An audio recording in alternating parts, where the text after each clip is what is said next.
So I own a media company, or co-own a media company. I'm as black as it can be. Don't question my blackness, just understand when I'm saying I'm black.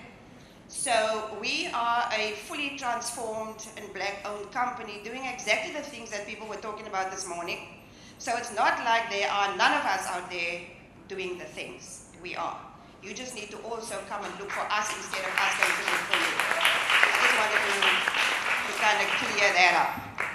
Anyway, so launching into this. So we met the panel, sorry, I'm an Afrikaans speaking person, so if my A comes out wrong, then it's because I'm Afrikaans speaking. So we met most of the panelists on my beat last night. And I tried to have like a mini conversation with them to kind of figure out like what are we going to talk about today? Because our topic is kind of scary, I think. And so I had individual conversations with all of them, like, okay, we'll be fine tomorrow. So as we are sitting here right now beating out, you have no idea, because we have to follow the group of this morning, and they were very articulate, and also we're going to try and see if we can do that. So I asked Paul, for example, last night, and let's see what she says today. I said, Paul, why do you think you are on this particular panel? And she said, I don't know. I said, well, let's explore a few questions and then see why you think you're on this panel. I'm going to ask the question again after what she's heard today, and maybe, I think she didn't sleep last night, whether she today has an answer for that. Paul.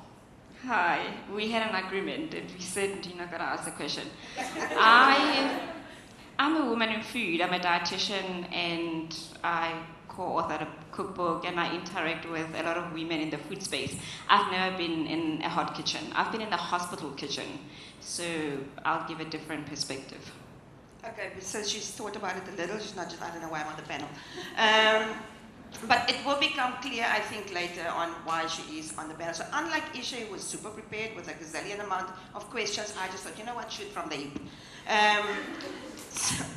And then I had a conversation with Kanya. I was like, Kanya. And we had a moment while we were talking. Would you like to share your experience as a woman in the kitchen? And we're not really women in the kitchen, but we'll get to it. Your experience on that. Hi guys. So my experience in the kitchen has been pretty layered. You know, I've been cooking for 13 years in all types of different kinds of kitchens. You know, I've cooked in hotel kitchens, I've cooked in bistros and restaurants, you know, tramezzini type of joints as well. And it's, you know, it's kind of the same everywhere you go. You know, there's that one white male authority, you know, and whether he knows what he's doing or not, he's the boss.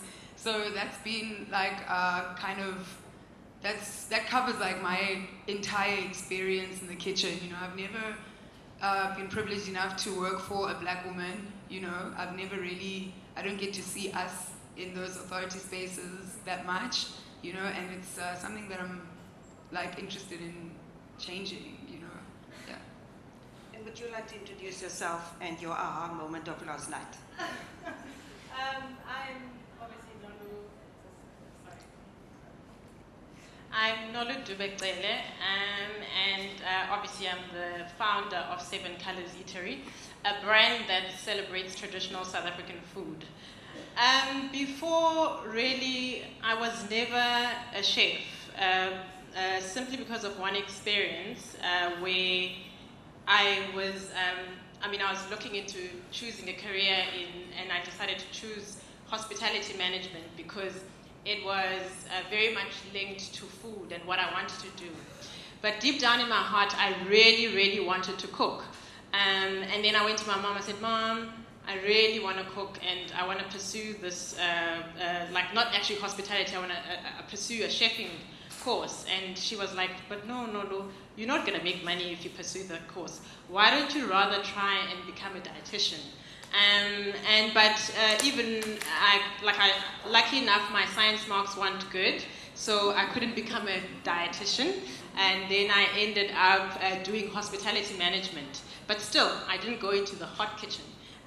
Or I didn't go into chefing simply because I wasn't going to make money, and also an experience which perhaps share later that I had in the kitchen, and I couldn't pursue becoming a chef. So while I was talking to them last night, I Googled everyone.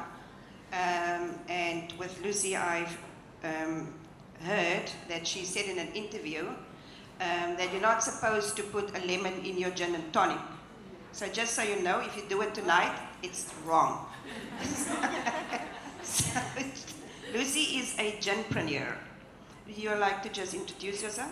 Yes, absolutely. Hello, everyone. So I'm Lucy. I'm not in the kitchen, but I'm in a hot distillery.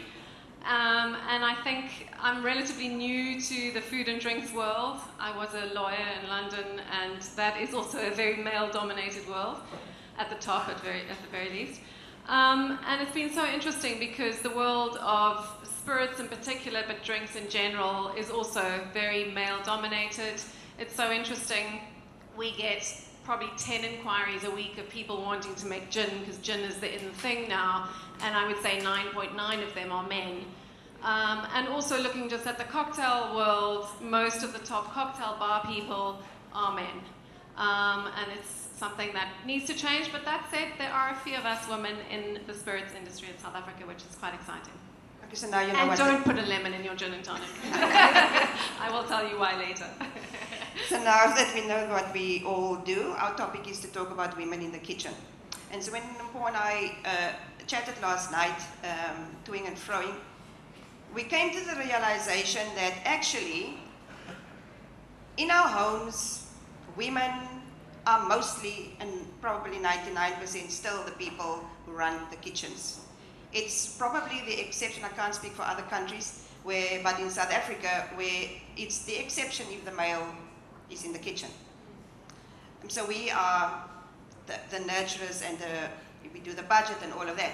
But when we leave the gate of our house, we become silent in patriarchy that rules out there. And so, what are your thoughts on that, in the food industry in particular, not just us as chefs and foodie makers?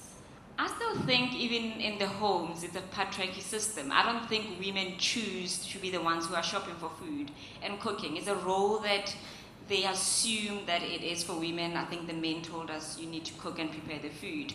So whether you like it or not, you have to still do it. You know, so it's one of those jobs that we frown upon a woman who doesn't cook, but we don't do the same if it's a man who doesn't cook. So it's still, for me, something that needs to change, because you still have the burden of nourishing the family, like it or not, and you still have to go home, go out of your home into an office and make money and prove yourself and be an equal, not even taking into consideration the amount of time that you take taking care of the family. You just have to have that extra job, and we call it the labor of love, but did they ever ask you if you like the job? Yeah. And it does impact on your creativity at home, you know, at work. It does affect how long you can stay later, because you always have to say, can I leave at 4 because I need to go and purchase food for dinner? And when you're looking at promotions at work, somehow it does. They would never say it to you, but it will always impact you. It doesn't do the same for men. Okay. So in your particular industry, how does it work? Is it very, I don't want to say men are trash anymore, shame. So because that has been done in the film and entertainment industry. But if we talk about the food industry, are men trash? No. I said we'll find a very nice hashtag. I don't think so. I think we've just allowed them to have the role, and we've just never voiced, maybe said to them, can, you know, we share the top roles, can we have our input? And I think they're missing out. The whole system is actually missing out by not including women, because we do have skills that can better the industry and help us to be more creative and make more money. Because if you're looking at feminine and masculinity, females have to have those soft, nurturing, attributes that men just don't have. You also talk about being discriminated in the kitchen. So I don't want to choose the kitchen just as a place where you cook, but generically the space where males, mostly still according to research, most of them are still male, and very few. I mean, you look at South Africa, how many top chefs in the top 20 of the awards? You can count it on your own one hand if you can.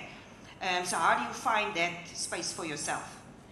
It's a tough space, you know, like over time you kind of develop a thick skin about it, and you know how to act in what situation.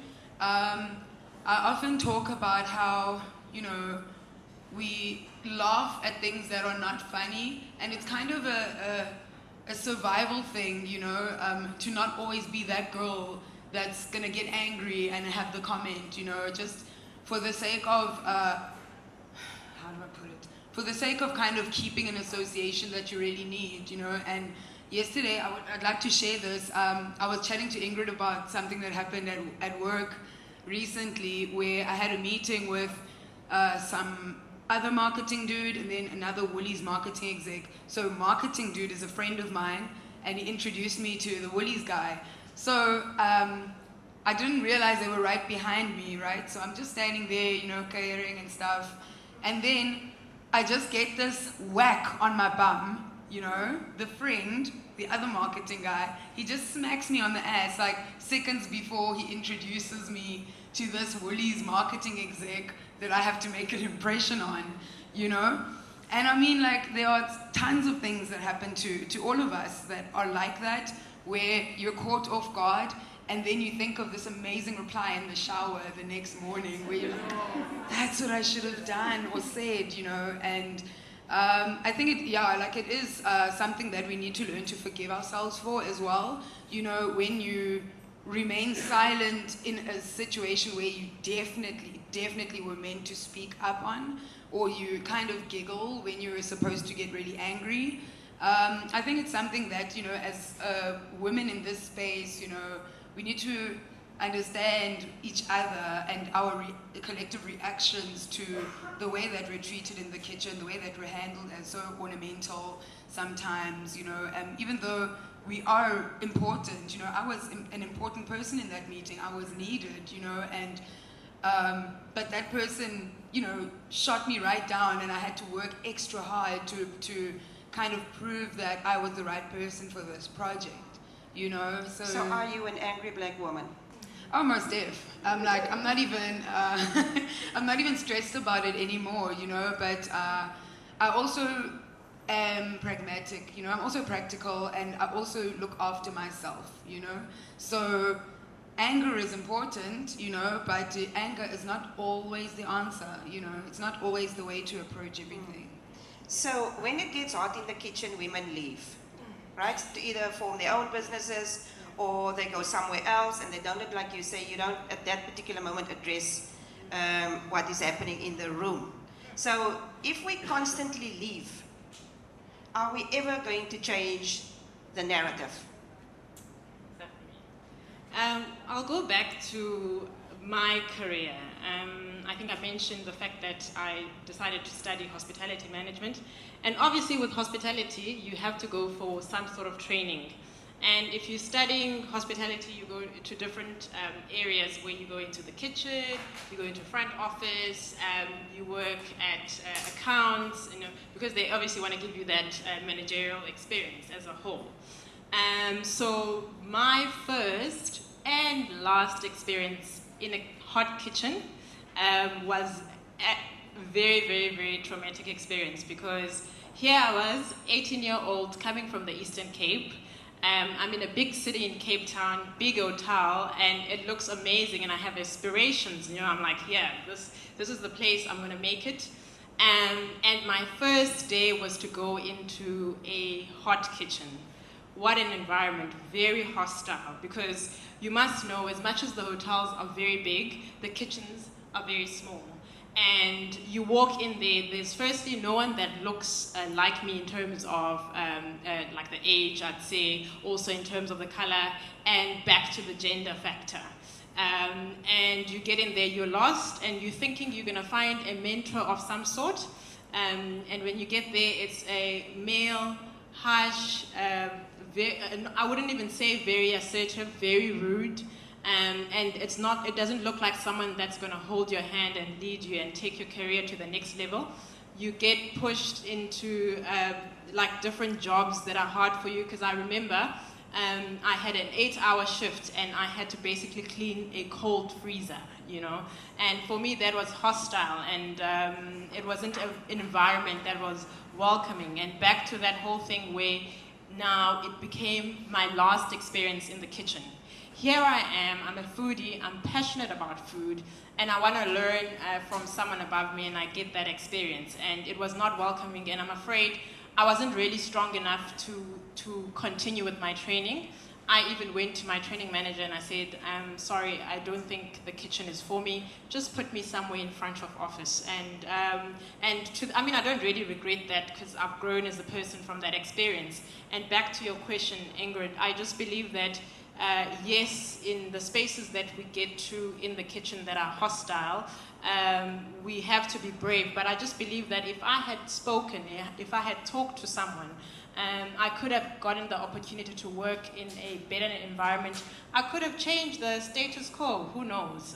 But I really believe it's very important as women in the spaces that we find ourselves, especially in kitchens, that we do change the status quo. We do hold the new people that are coming, and not only just the female child. Yes, the female child needs it, but also the male child, because we need to change the narrative, and it's really, really important. Yes, we soldier on, but we also lead and teach people the right way to treat each other, I guess. Okay. Lucy, as the single white female on the panel, I mean, this is South Africa, it comes up all the time. Is your experience fundamentally different in the space that you are in? You think it's just a female thing, or is whiteness and blackness an issue in your lane? I mean, it's hard to tell, because we are quite a small business and we're a husband and wife team. We've come at it from quite a different experience, and also because we haven't come through the background of it all. We kind of leapt into it in our ignorance, and could basically forge our own way.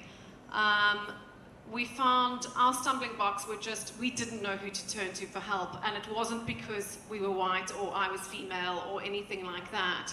But as we found our way, we started to realize, yeah, I mean, well, the spirits business is an incredibly, I mean, it's almost like a sleazy environment. And so that's been quite tough to break into, and especially as one of the sort of the first, particularly in Cape Town, of the small distilleries. You know, no one else takes you seriously at all, and I don't think they were ever thought we were going to get anywhere.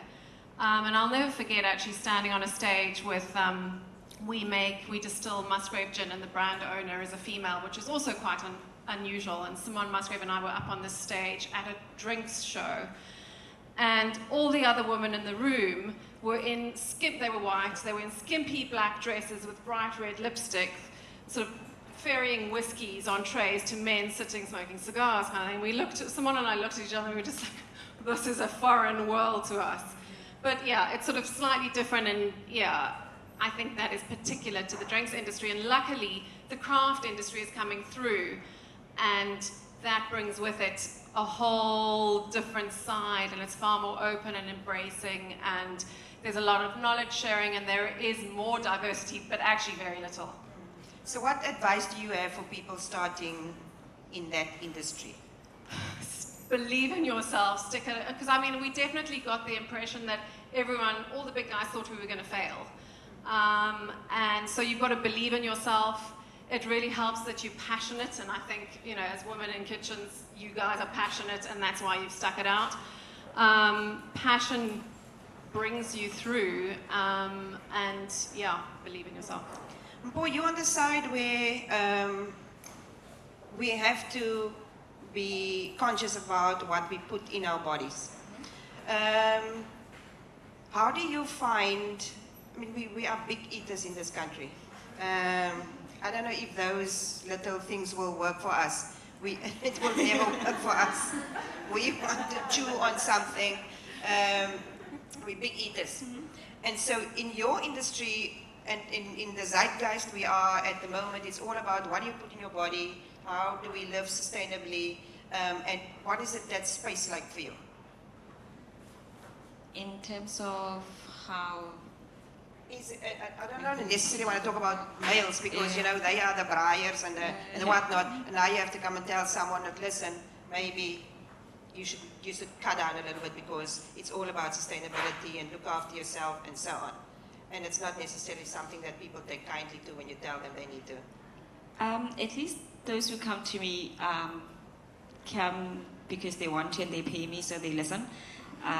Because I charge per 10 minutes. So I find that women are much more interested in healthy eating and caring for the environment. And if you introduce more plant-based foods, they're more likely to do it than men. And even in the space of small-scale farmers, you still see more women doing it. I don't know what happens at the top, like who actually gets the bigger portion of the money if it's a corporation, but more and more women are engaging in those type of topics because I think maybe it's a more caring side that we have, and they're wanting to, if you introduce something like at work, if I say Meatless Mondays, women are the first ones to say, oh, what else can I try? Than men. Men always want to go, I cannot be seen eating a vegetarian burger. What will people say about me? So, yeah. Okay. How do you think we can change that from your perspective? What would you like, your 5-point plan for changing that space? I'm really passionate about education, especially from primary school, not what the current curriculum is all about. I think we need to start teaching children about the meaning of food and the cultural meaning of food and what food signifies. Not just say eat carrots because it's good for your eyes, but also tell different stories. Before I even wrote Eating, started having conversations with older grandmothers and grandfathers in the villages because I had food allergies and I was really struggling to find out what is gluten-free in Africa. What were the ancestors eating? And you find quite a lot of nutrition knowledge, like fermentation, that everybody now wants to eat kimchi like it's something new. They want to eat kefir. We've been doing it for many, many, many, many years. You know, it's nothing new. And you find organic farming that is in all peasant communities, and younger people think it's something that comes from Europe or something that came yesterday because they saw it on Instagram. We do not acknowledge our grandparents and their knowledge, and we're losing out on a lot of information. We're losing out on a lot of who we are as South Africans. If you don't understand your language and your food and your heritage, you are lost. You have nothing to sell.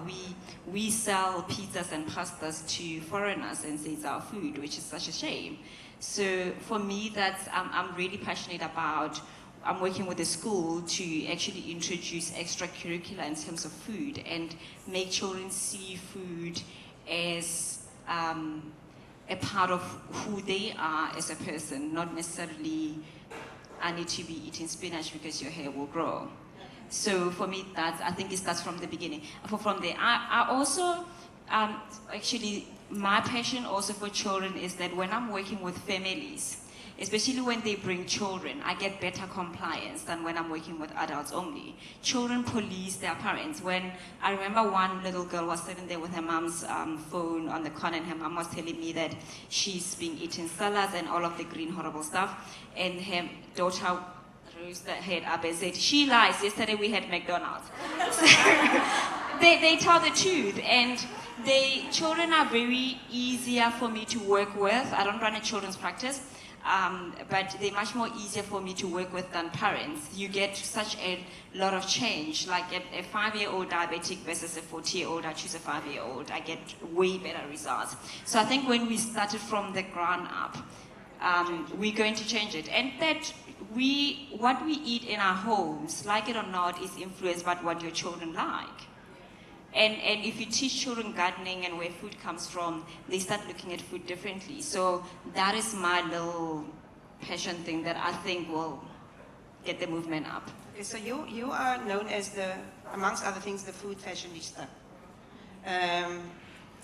Do you, because you left the kitchen and you started your own thing, do you want to be in the top 10 of food people? Not really. I think I actually had a status update about this, you know, like how being a fave, you know, like an industry fave, you're just basically applying to just eventually disappoint everyone, you know. Being, you know, like the best is overrated, and also like with food and everything, that's like, being the best in food is like, it's like asking somebody what the best dish is, you know what I mean? And it's like, there's no best dish, you know, like I feel, for instance, a Sunday roast kind of a spread, everything stands on its own and is important to the meal as a whole, you know, and that's how I feel about my role. I don't know about the food fashionista thing, thanks whoever, I think you made that up. But yeah, like I just look at food from like a really personal point of view, you know, it's really just a very personal therapeutic thing for me, you know, like food as therapy is something that I'm currently obsessed with, you know, and whether it's the cooking part of it or the eating part of it, I really want to get people, like awaken people to the cooking as therapy part of it, you know what I mean? Like that's very important to me. So talking about therapy, so we were talking last night and I'm like, is she crying? And she said, I'm sorry, I'm crying. I'm like, what did I ask her? And so we had a little moment there, and do you want to share what you call in your book? Okay, okay, never mind the actual School is book. emotional for her. Yeah, okay, so what were we talking about? We were talking about, I think you asked me, so how has food, you know, as a personal form of therapy been helpful for you, you know, and I was just trying to explain to Ingrid that when I work with food, you know, like when I work with ingredients, I'm actually more interested in fruit and veg, you know, like meat's not a big thing for me. I forget about meat all the time. But whenever I work with ingredients, I'm always just like astounded at how different and special every ingredient is, you know, and how beautiful, how innocent, how forgiving food is, you know, and it's just something that will make me never leave food, you know, because there's just always something new every day. Even if you are making the same thing, you can, or you're working with what you think are mundane ingredients. There are no mundane ingredients. A potato is so interesting in its form, you know, and everything is different and stuff. And yeah, like it's. I think I started getting emotional because of I started thinking about my own personal struggles with my mental health and like how food has just been this redeeming thing for me in my life, and being, you know, blessed enough to work with food every day. It's like, it's something that I never stop thinking about, you know, how amazing that is.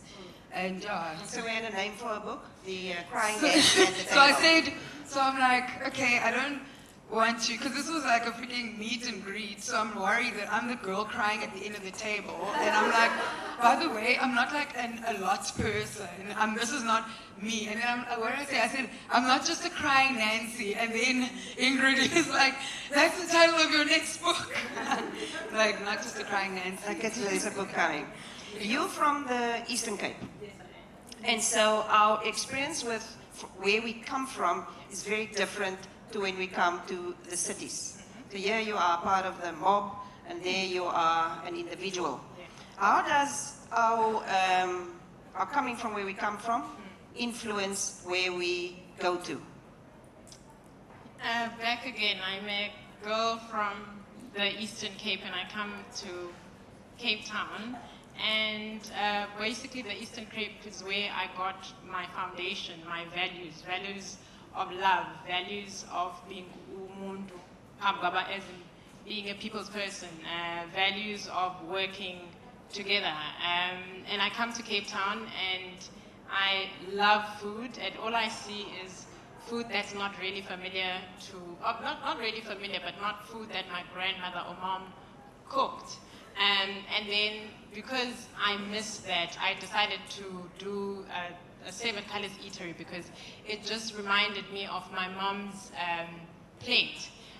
Seven Colors obviously is a concept that is used in the townships to describe your mom's dish, and it has all those various ingredients, but somehow they are all different elements and all different colors. And even when I look at my mom's 7-color plate, the dishes did not really, I'd say, it's not like things that worked together, but somehow when you have the plate, it worked together.